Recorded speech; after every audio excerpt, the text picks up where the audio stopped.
श्री शिवाय नमस्तुभ्यम। आप सभी का आपके अपने YouTube चैनल पर हार्दिक स्वागत है। भगवान भोलेनाथ की कृपा आप सभी पर बनी रहे। आज हम सुनेंगे सावन मास के तीसरे सोमवार की व्रत कथा। सावन में प्रत्येक सोमवार को व्रत करने के साथ सावन सोमवार व्रत कथा पढ़नी और सुननी चाहिए। इससे भगवान भोलेनाथ आपकी हर मनोकामनाएं पूर्ण करेंगे। आइए सुनते हैं सावन सोमवार की व्रत कथा। एक समय की बात है, एक नगर में एक साहूकार रहता था। साहूकार के घर में धन की कोई कमी नहीं थी, लेकिन उसके कोई संतान नहीं थी। इस वजह से साहूकार परेशान और दुखी रहता। पुत्र की कामना के लिए वह प्रत्येक सोमवार शिवजी का व्रत और पूजन किया करता था तथा सायंकाल मंदिर जाकर शिवजी के सामने दीपक जलाया करता था। उसके इस भक्ति भाव को देखकर माता पार्वती प्रसन्न हो गई और शिवजी से उस साहूकार की मनोकामना पूरी करने का आग्रह करने लगी। माता पार्वती जी की इच्छा सुनकर भगवान शिव ने कहा कि हे पार्वती, इस संसार में सभी को अपने कर्मों का फल भुगतना पड़ता है। जिसके भाग्य में जो लिखा है वही उसे प्राप्त होता है। लेकिन पार्वती जी ने साहूकार की भक्ति का मान रखने के लिए उसकी मनोकामना पूरी करने का आग्रह किया। माता पार्वती का ऐसा आग्रह देख शिवजी कहने लगे, हे पार्वती, इसके भाग्य में पुत्र न होने पर भी मैं इसको पुत्र प्राप्ति का वरदान देता हूँ, परंतु वह 12 वर्ष तक ही जीवित रहेगा। माता पार्वती और भगवान शिव का यह वार्तालाप साहूकार सुन रहा था। इससे उसको न तो अधिक प्रसन्नता हुई न ही दुख हुआ। वह हर रोज की तरह शिवजी का व्रत और पूजन करता रहा। कुछ समय बाद साहूकार के घर अति सुंदर पुत्र प्राप्त हुआ। साहूकार के घर में बहुत खुशियां मनाई गई। साहूकार असलियत जानता था, इसलिए उसने न तो अधिक प्रसन्नता प्रकट की न ही किसी को यह भेद बताया। जब बालक 11 वर्ष का हो गया तो उसकी माता ने साहूकार से उसका विवाह करने के लिए कहा। साहूकार इसके लिए राजी नहीं हुआ।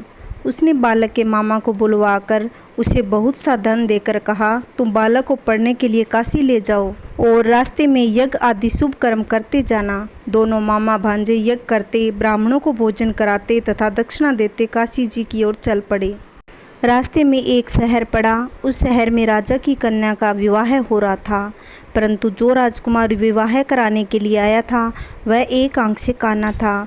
उसके पिता को इस बात की बड़ी चिंता थी कि कहीं राजकुमार को देख राजकुमारी तथा उसके माता पिता विवाह में किसी प्रकार की अड़चन पैदा न कर दे। जब उसने सेठ के अति सुंदर लड़के को देखा तो उसके मन में विचार आया कि क्यों न इस लड़के को वर का काम चलाया जाए। ऐसा मन में विचार कर राजकुमार के पिता ने उस लड़के और उसके मामा से बात की। वे राजी हो गए। फिर उस राजकुमार के लड़के को वर के कपड़े पहनाकर तथा घोड़ी पर बैठाकर कन्या के द्वार पर ले गए। सभी कार्य बिना किसी विघ्न से पूर्ण हो गया। राजकुमार के पिता ने सोचा कि यदि विवाह कार्य भी इसी लड़के से करा लिया जाए तो क्या बुराई है। ऐसा विचार कर लड़के और उसके मामा से कहा, यदि आप फेरों और कन्यादान के काम को भी करा दें तो मैं इसके बदले में आपको बहुत सारा धन दूंगा। मामा और भांजे ने इस बात को भी स्वीकार कर लिया। विवाह कार्य अच्छी तरह से संपन्न हो गया। सेठ का पुत्र जिस समय जाने लगा तो उसने राजकुमारी की चुंदड़ी के पल्ले पर लिख दिया, तेरा विवाह मेरे साथ हुआ है, परंतु जिस राजकुमार के साथ तुमको भेजेंगे वह एक आंख से काना है। मैं काशी जी पढ़ने जा रहा हूँ। सेठ के लड़के के जाने के बाद राजकुमारी ने जब अपनी चुंदड़ी पर ऐसा लिखा पाया तो उसने अपने पिता को सारी बात बता दी और राजकुमार के साथ उसके पिता ने जाने से मना कर दिया। राजकुमारी के माता पिता ने अपनी कन्या को विदा नहीं किया और बारात वापस चली गई। उधर सेठ का लड़का और उसका मामा काशी पहुंच गए। वहां जाकर उन्होंने यज्ञ करना और लड़के ने पढ़ना शुरू कर दिया। जब लड़के की आयु 12 साल की हो गई, उस दिन उन्होंने यज्ञ रचा रखा था। लड़के की तबीयत खराब हो गई। वह अंदर जाकर लेटा और उसके प्राण निकल गए। जब उसके मामा ने आकर देखा कि उसका भांजा मृत पड़ा है तो उसको बड़ा दुख हुआ। उसने सोचा कि अगर मैं अभी रोना पीटना मचा दूंगा तो यज्ञ का कार्य अधूरा रह जाएगा। अतः उसने जल्दी से यज्ञ का कार्य समाप्त करवाकर ब्राह्मणों के जाने के बाद रोना पीटना शुरू कर दिया। संयोगवश उसी समय शिव पार्वती उधर से जा रहे थे। रोने और विलाप करने की आवाज़ सुनकर वे वहां पहुंच गए। उन्होंने पाया कि वहां एक लड़का मृत पड़ा था। माता पार्वती कहने लगी, महाराज, यह तो उसी सेठ का लड़का है जो आपने वरदान से उत्पन्न हुआ था। शिव जी ने कहा, हे पार्वती, इसकी आयु इतनी थी? तब पार्वती जी ने कहा, प्रभु इस बालक को और आयु दे दो, नहीं तो इसके माता पिता तड़फ तड़फ कर मर जाएंगे। माता पार्वती के बार बार आग्रह करने पर शिव जी ने उसको जीवन का वरदान दे दिया। शिव जी की कृपा से वह लड़का जीवित हो गया। शिव जी और पार्वती कैलाश पर्वत पर चले गए। शिक्षा पूर्ण होने पर वह लड़का और उसका मामा उसी प्रकार यज्ञ करते, ब्राह्मणों को भोजन कराते तथा दक्षिणा देते अपने घर की ओर चल पड़े। रास्ते में उसी शहर में आए जहां उस लड़के का विवाह हुआ था। वहां आकर उन्होंने यज्ञ आरंभ कर दिया। उस लड़के के ससुर वहां के राजा ने उसको पहचान लिया और महल लेकर आए। उसकी बहुत आओभगत की, बहुत से दास दासियों सहित आदरपूर्वक अपनी राजकुमारी और जमाई को विदा किया। इधर साहूकार उसकी पत्नी भूखे प्यासे रहकर अपने बेटे के आने की प्रतीक्षा कर रहे थे। उन्होंने प्रण लिया था कि यदि हमें अपने पुत्र की मृत्यु का समाचार मिला तो वह अपना शरीर त्याग देंगे। जब वह मामा भांजे अपने शहर के निकट आए तो मामा ने कहा कि मैं पहले तुम्हारे घर जाकर खबर दे आता हूँ। उस समय लड़के का मामा घर पहुंचा तो लड़के के माता पिता घर की छत पर बैठे थे।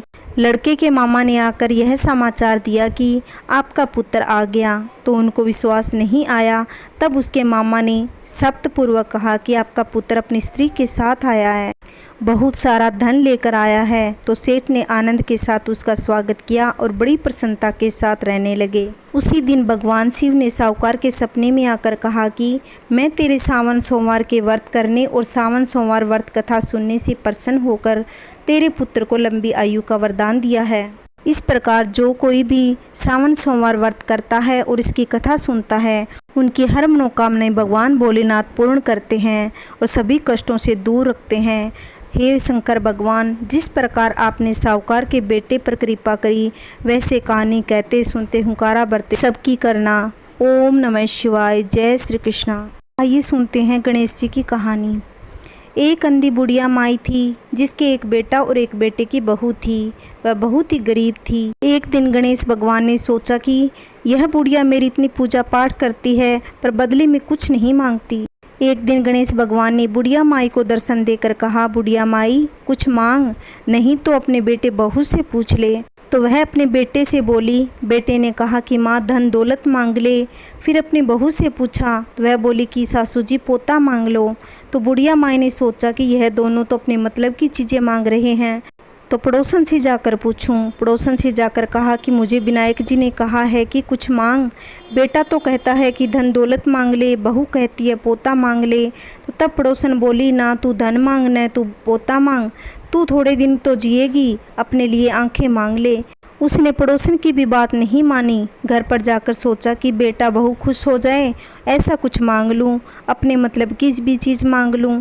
दूसरे दिन गणेश जी आए और बोले कि बुढ़िया माई कुछ मांग। तब वह बुढ़िया माई बोली कि आंख दे जिसे सोने के कटोरे में पोता दूध पीता दिखे, सुहाग दे, निरोगी काया दे, 9 करोड़ की माया दे, बेटा पोता पड़पोता दुनिया में, भाई भतीजे सारे परिवार को सुख दे, मोक्ष दे। तब गणेश जी बोले कि माई तूने तो मुझे ठग लिया और सब कुछ मांग लिया, परंतु सब इसी प्रकार होगा। यह कहकर गणेश जी भगवान अंतर ध्यान हो गए। बुढ़िया माई के उसी प्रकार सब कुछ हो गया। हे गणेश जी महाराज, जैसा बुढ़िया माई को दिया वैसा सबको देना। कहानी कहते हुंकारा भरते सबके घर में सुख शांति बनाए रखना। बोलिए गणेश जी महाराज की जय। मेरी कहानी आपको कैसी लगी लाइक करना, कमेंट करना, वीडियो को ज़्यादा से ज़्यादा शेयर करना। अगर आप चैनल पे नए आए हो तो प्लीज़ चैनल को सब्सक्राइब करना, जिससे आने वाली वीडियो की नोटिफिकेशन आपको सबसे पहले मिल सके। ओम नमः शिवाय। जय श्री कृष्णा। राधे राधे।